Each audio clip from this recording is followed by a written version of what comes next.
ஒரு வேலையாக மார்த்தாண்ட போக வேண்டியது இருந்துச்சு அக்கௌண்ட் ஓப்பன் பண்ணுறதுக்கு. 6 வருஷம் ஆயாச்சு. ஒரு அக்கௌண்ட் கூட ஓப்பன் பண்ண டைம் இல்லை, அவ்வளோ பிஸி. செம்ம க்ரௌடாக இருந்துச்சு பேங்க். இந்த கேபின் போங்க அந்த கேபின் போங்கன்னு சொல்லி ஒரு வழியாக அக்கௌண்ட் ஓப்பன் பண்ணியாச்சு.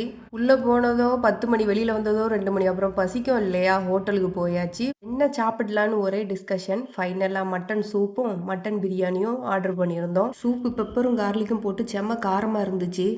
மட்டன் சுக்கா பிரியாணி செம்ம டேஸ்ட்டாக இருந்துச்சு. சின்ன வெங்காயம்லாம் போட்டு தயிர் பச்சடி, கத்திரிக்காய் கிரேவி, எக்கெல்லாம் தந்துருந்தாங்க. செம்ம டேஸ்ட்டாக இருந்துச்சு.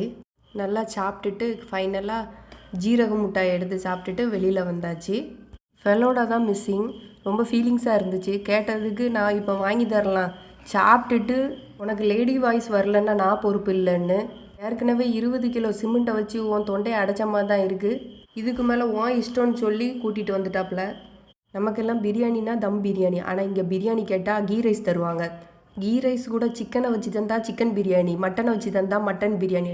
வேறு ஊர்லேருந்து வந்தால் டே இப்படிலாம் எங்களை ஏமாத்துவீங்களான்னு சொல்லி தோணும். ஒரு வழியாக பாலம் நல்லா இருக்கான்னு ஒரு அட்டென்ஷன் போட்டுட்டு வீட்டுக்கு சல்லுன்னு கிளம்பியாச்சு.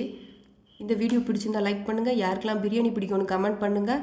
மறக்காமல் வாமி தன்வி பேஜை சப்ஸ்கிரைப் பண்ணுங்கள். நெக்ஸ்ட் வீடியோவில் பார்க்கலாம். டாடா, பபாய்.